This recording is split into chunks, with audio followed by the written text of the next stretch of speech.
I do like the way that the bookies had Graham Hall as a favourite for the week. And I think when you look at his stats coming off of the tour 81. and how well he used to do here, I think this place set him up to get that card a couple of years back. So for me, I'm expecting a more experienced Graham Hall here at the Super Series since he was last with us, because he's got that 2 years of Pro Tour experience playing the very best in the world, sort of week in, week out. 66. I think it's a very fair point. I remember watching Graham in our previous studio in Southampton, and he actually won in Series 1 in week 3. And that was the series where it started in Southampton but finished in Portsmouth. So he has made a Champions Week before, but he's not won a week in Portsmouth yet. So 59. that, realistically, is his next challenge. Could even be this week. But I think he's a real danger. I'm with you, Scott. Yeah, and I the stigma of coming off the tour a couple of years ago was, where you're going to go, what you're going to do. And I think that just isn't the case anymore with everything that's going on away from that Pro Tour, that top 128. We've had it now for a year or so where people are now starting to doubt, is there any point in being on the tour, being sort of outside the top sort of 60 to 128? And it just... 60. And that's how well the game has progressed outside the 128 to make people within it think that. It's a bit of a slow start from both players in this first leg of the week, but you can completely understand it. We had a little bit of a chat with Simon this morning, and he was saying, I'm not sure about playing darts this early. Simon can probably not remember the last time he played a competitive match at 9:35 in the morning, because PDC darts doesn't usually start until 12 to 1 o'clock over the last 15 years. Yeah, very much so. When I was there, it was 12 o'clock, and it is a very different way of preparing. It's about the players preparing. Back in our day when you played county, you kind of worked out that when you were playing in the men's, you were playing later in the afternoon. Easier to prepare for, easier to get up and have your routines that work because you've won stuff doing those routines. Here, that is thrown right out of the window with like I say, 9:35 start. On the first leg, Simon has thrown the first leg out of the window. He takes it in 20 darts, and that will settle him down. Even someone of his experience, they still need to get that early settling leg like that, just to feel a little bit more at ease. Yeah, I mean, having been there and had that tour card and dropped off, what happens is things start to happen with your game when you start looking at that table and thinking, am I going to keep my card and am I not? Sort of from about 8 months out. And what happens is there's a kind of system. You start missing doubles in games and losing games you shouldn't lose, and the year before you were winning. Then you start to stop yourself scoring, and you're not then getting to that double as the pressure sort of starts to raise upon yourself to try and hold that card. And then towards the end of the year, you really are chasing rainbows and you're clutching at straws. You're overanalyzing every single thing about your game, about why it hasn't worked. And the last 2 months are just so difficult. But for these guys, they were right on the cusp at the end last year. So even some of it went down to Ali Pali, I think, for Simon, of whether he kept his card or not, and what others were performing like. 96. Graham, you require... Simon has left himself a bogey number, which is not the kind of thing he usually does. But Graham has really found his scoring shoes in this second leg. He's going to leave himself handily placed 49 on double 16. But you don't usually expect to see Simon on 165 from a mid-leg position where he should have left a finish. 99. Graham, you require 32. There's a little bit of pressure on this double 16 shot for Graham now. It was hit by Whitlock in the first start of the first leg, and Graham's done exactly the same. Third leg, it's Simon. The G-Man gets his first leg of the day. Now, speaking of Graham, when he graced the building this morning at around 7:30, 59. And he couldn't wait to say, I'm really looking forward to this. Because I am with you, Scott. I think he understands just how much he kicked on as a player when he was playing in this format. He doesn't really care 123. where it is. It's about how many games he can play throughout the course of a week and sharpen up to the degree that he could possibly win.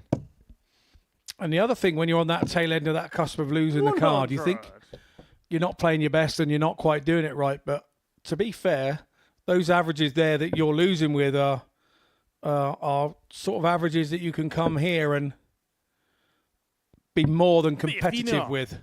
You've just then got to find your doubles and your confidence to win games. But what I love about this place is there are always lesser names that are ready to 100. step up and beat you here and take their moment in the limelight, and we forget that.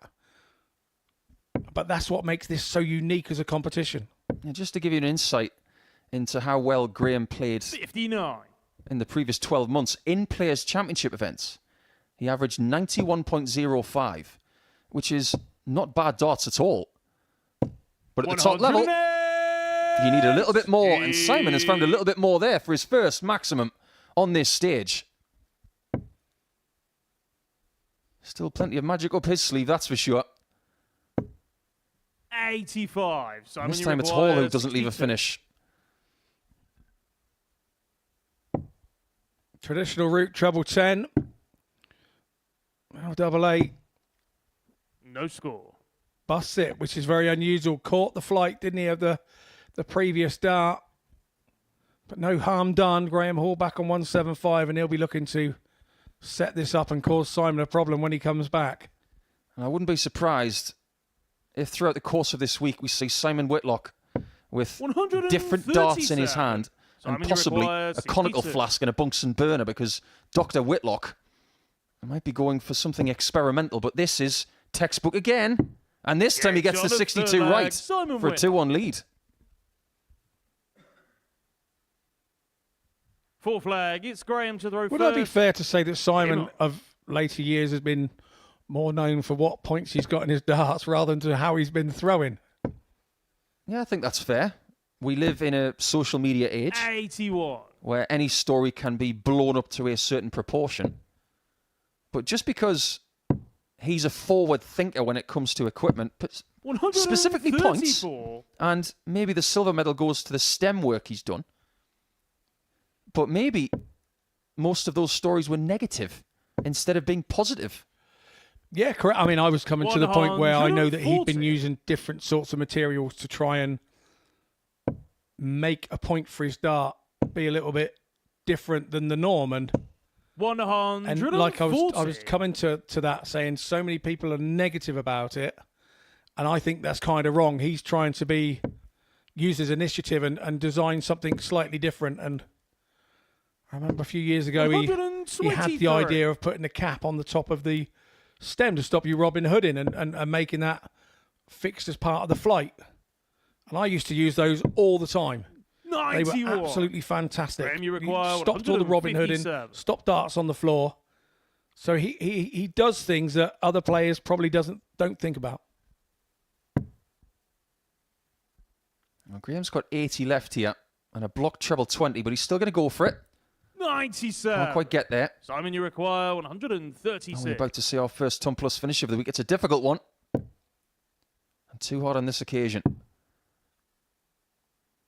96. He's in a good spot if Graham does not find the double he requires. This is a tricky shot.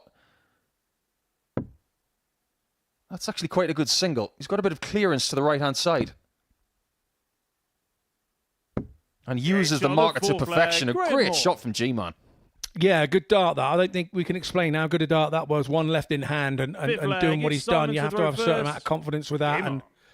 And he's done it. We see lots of things with that 60 now. We see players throwing the flatty by holding the front of the point and holding it flat so they can still see the double top. I've tried that, Nico. I can't throw a flatty for all the tea in China. I just cannot get that right. Other players will try and throw at the left-hand side of the 20 so they can throw at the right-hand side of the double, but Graham Hall threw his fairly high there and used it as a rangefinder, I think, probably the first start. I think that 60 checkout methodology is becoming more popular because of the world number one, Luke Humphries. 140. If you want to see Luke Humphries on this stage, he has actually been part of a couple of challenges with someone who's won on this stage, Gemma Hayter, so you can check that out on our social feeds. 95. And I'm sure you'll see that with our 24/7 coverage on Pluto TV as well. Lots of live action for you this week in week 2 and some great players to come. Really looking forward to seeing Jamie Hughes in Group B this week alongside Martin Adams and Ash 95. Coleman.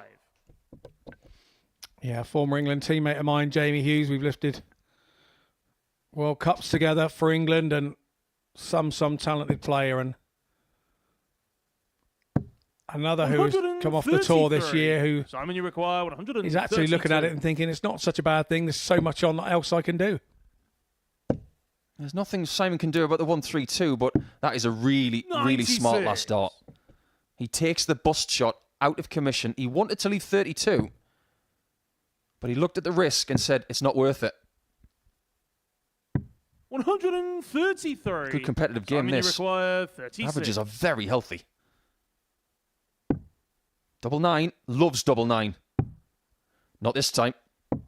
28. What a chance this is for Graham, you Hall to break the require throw. 40. Yeah, that 133 from Hall really did apply the pressure there to Simon, didn't it? Particularly because he hit the two trebles first 2 darts, and it just makes you a little more assertive. Now, G-Man's got to finish it off. 30. He's fluffed his lines. Simon, you require Surely Whitlock 8. will need no second invitation here. It's the same height as double 9. And that's a cracking marker. Game shot on the 5th leg. He's Simon using Whitlock. darts today that he has used before, but if you are a bit of a darts 6th leg. fanatic, It's Graham to throw first. you might know the story Game on. behind these darts, because these used to belong to G.G. Mathers. He picked them up one day when G.G. was at his house, and he says, oh, I like those. 100. So he started using them on the tour. But it seems, based on his interview with ourselves this morning, Scott, that 60. he's in a state of flux at the moment. He's waiting to create the next Simon Whitlock dart.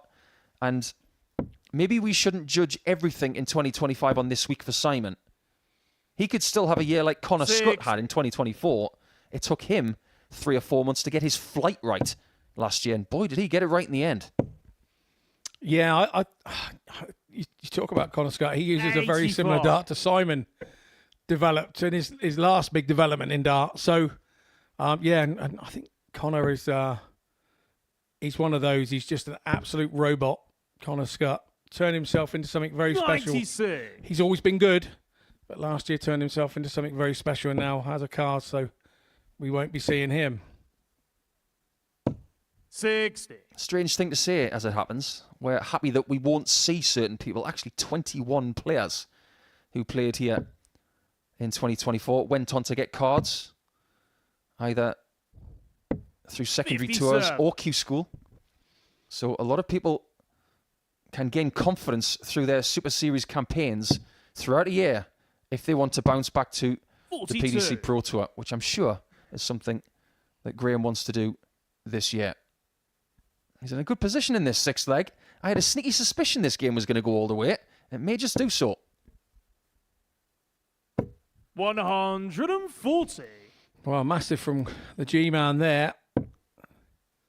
Simon's scoring has just dropped off in this leg. When he lost that leg before, 78. is it Graham, something you he's going to have to require get used to? 48. He hasn't got so many legs to recover.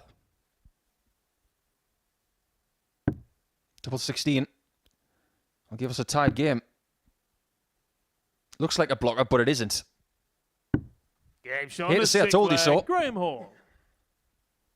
All the way we go, and you make a fabulous point, Scott.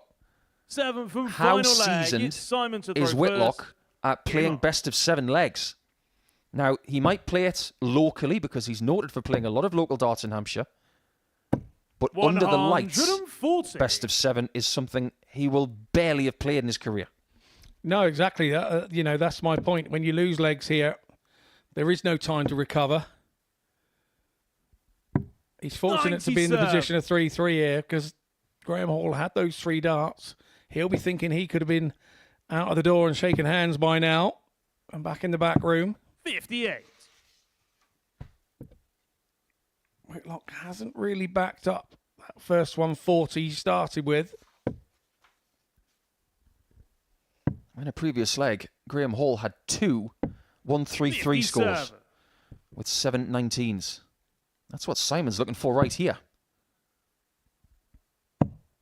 Well, that's hard to get past, so he has to go to the 60 now. 136. And he's pitched that one brilliantly.